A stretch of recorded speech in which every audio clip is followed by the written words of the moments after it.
三亚的那个新闻你们看过吗？我想说，我就是这个新闻的亲身经历者。当时呢，我也是去三亚潜水，然后在我一下水的那一刻，教练就问我，我觉得你应该不会用这个普通的呼吸器吧？要不然你加300块钱，我们给你换这个全面罩的。我就用这普通的就行了，谢谢，我真的不想加钱。然后那个教练就说，好，那你试试吧。然后咵嚓一下把我摁到那个水里边，他呛到那个肺里面，超级难受。我说好。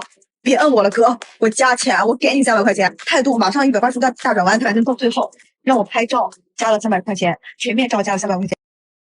今年大陆一些旅游城市爆冷，比如海南三亚特别冷清，景区游客也不多，酒店民宿的房间价格一直往下调，但订单呢还是不多。中国旅游市场面临挑战，一方面因为随着中国经济形势持续下滑，越来越多民众都是捂紧荷包，选择少出游，甚至是不出游。那么另外一个原因就是大陆旅游业自己造成的。像三亚等旅游城市以前经常发生宰客事件，让游客不敢去了。有网友感叹说，中国旅游业把自己玩死了。今天我们就来聊聊游客遭遇强制消费的这个话题。据大陆媒体报道表示，在三亚做民宿10余年的龚同木经营一家水云瑶度假公寓，有20多间客房。以往三亚旅游旺季从11月份开始，12月份热度渐渐上升，1月份正式步入火爆高峰，这股热劲一直能够持续到过完中国新年后的3月份。龚同木的民宿房间价格通常会随着三亚进入旅游旺季而不断提升，可如今呢，他连涨价的念头都不敢有。他每天清晨一睁眼，要做第一件事便是给房间降价，每次降个30块50块。去年这个时候能卖300-400的房间，现在只能卖100多，直接拦腰砍半。博主花花上个月刚去三亚旅游，他发现今年去三亚的游客很少。他说，三亚一边想把自己打造成国际自贸岛，一边用宰客把游客吓得是胆战心惊，大家都不敢去了。没有消费者一直是傻子。我们今天从南通飞三亚，三亚今年的行情就是暴跌，酒店暴跌，然后整个游客量都不是很多。今年的亚龙湾，我们家的人说，亚龙湾完全没有了往年的热闹，然后亚龙湾整个环岛居然不堵车了，一路畅通。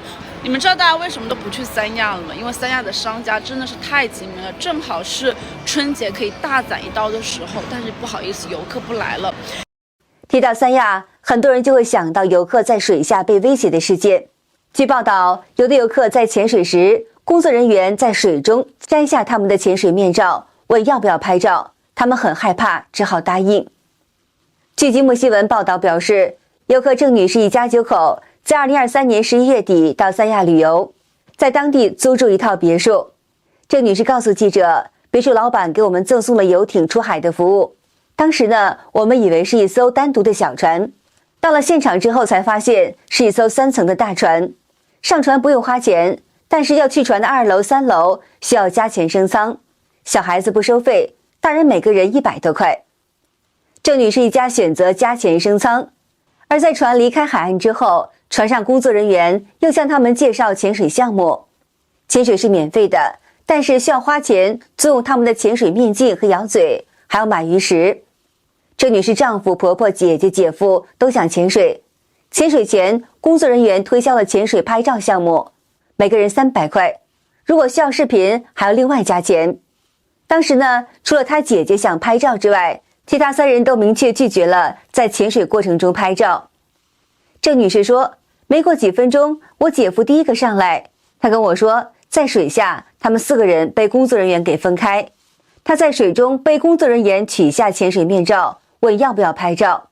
他姐夫担心有生命危险，只好答应了。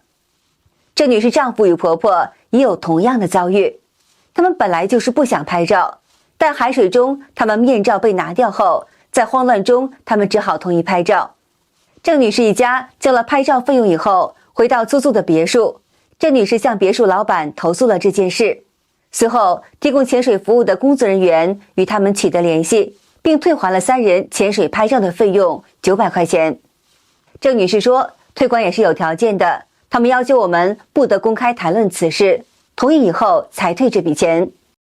对于上面的宰客行为，博主肖文表示，虽然他没有亲身经历过，但他家亲戚有过潜水体验，也是相当糟。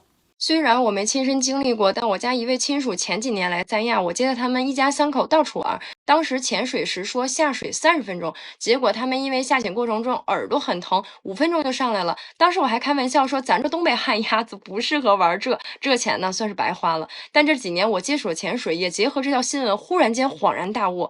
正常来讲，在潜水过程中一定要做耳压平衡，在下潜过程中慢慢一点点下潜，用手捏住鼻子往鼻子里灌气，耳膜就能鼓起来。这是在潜水之前，潜水教练必须要教给潜水员的。无良商家不教你下水后耳朵难受，加上没有经验，内心恐惧就会上岸，这样缩短了体验时间，他们就会接待下一波客人。前提是体验时间短，出于你自己的原因，对方并无责任也不退款。这不单会破坏你对潜水的初体验和美好幻想，也对三亚旅行体验大打折扣。博主敏敏说，他在三亚也被坑过，黑心商家套路实在是太多了。他总结了一些避坑攻略，希望能对想去三亚的游客有所帮助。首先，买机票不要直飞三亚，这都是老生常谈了。先飞海口，坐城际列车再到三亚会更便宜。其次，在三亚想要避免被宰，就是不要买岛服。二是不要跟着司机和拉客仔走。很多朋友看到花花绿绿的岛服很好看，但是穿上这个就代表你脸上写着我是大冤种，我很好骗。还有景点拍照拉客的，还有坐车的都不要理。无论人家刚开始跟你说的有多便宜，后续没有一个3倍往上的价格坑你，你想都别想走。不管去哪里，您都可以直接用打车软件。第三，住宿可以找当地的旅游管家预订，比自己下单要便宜很多。还有就是便宜的东西不要碰，比如说网上99的超跑、200的潜水，还有300的游艇，这种都是一开始报价很便宜，但是你去了之后再给你加钱。还有酒店送的免费旅拍、免费出海之类的，都有2次收费的现象。强制游客消费的事件不光是发生在旅游城市，在中国的一些景区也是常常的发生。本月初，游客跟团去四川九寨沟线路旅游时，遭到强迫购物。游客称，下雪天零下10几度情况下，旅游大巴滞留在无人区近半个小时，因游客拒绝配合购物，导游威胁要将游客遗留在当地。有网友在网上曝光了这个事件，引发舆论关注。当时与导游发生争执的王姓游客在接受华声报采访时，讲述了这起事件的始末。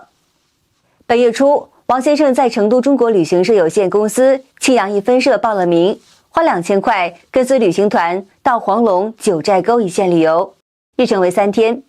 这个团总共有20名游客，当中呢有老人与小孩。旅行团出发以后，第一天是去黄龙，当天女导游就带领游客去购物。游客没有买东西，导游就提示说，第2天到下一个旅游点以后要买东西。第2天，旅游大巴在开往九寨沟的途中，导游又要求游客必须购物，有的游客买了东西，但也有的没有购物。第3天，王先生发现当日行程又安排旅客购买玉石和银制品，心中有所不满。王先生后来告诉记者，我们本来以为他说的消费是指吃的喝的，后来才知道是藏区推销的银制品和玉石，价格都是成千上万的，谁能买得起呢？王先生于是找到导游，下面是他们的对话。你说全程没有任何隐形消费，没有强制消费，是不是？谁强制你了吗？现在？那我现在问一下在座的所有人，从他的所有语言当中，你们有没有感到，你今天如果不被强制消费，肯定走不了？是的，真的。把那个旅游局的请过来，把112的请过来。可以。要下车了，我也下车。我在这儿的话，可以，没有问题。师傅都走了。王先生告诉导游，我们愿意一个家庭出100块给你，我们直接回成都，早点回家，我们自己玩。导游表示要一个人出100块才可以考虑王先生的要求。当时大巴车停在岷江无人区，导游要求王先生当场签协议离团。王先生则表示，只要导游承诺不再强制自己消费，自己还是愿意跟团走。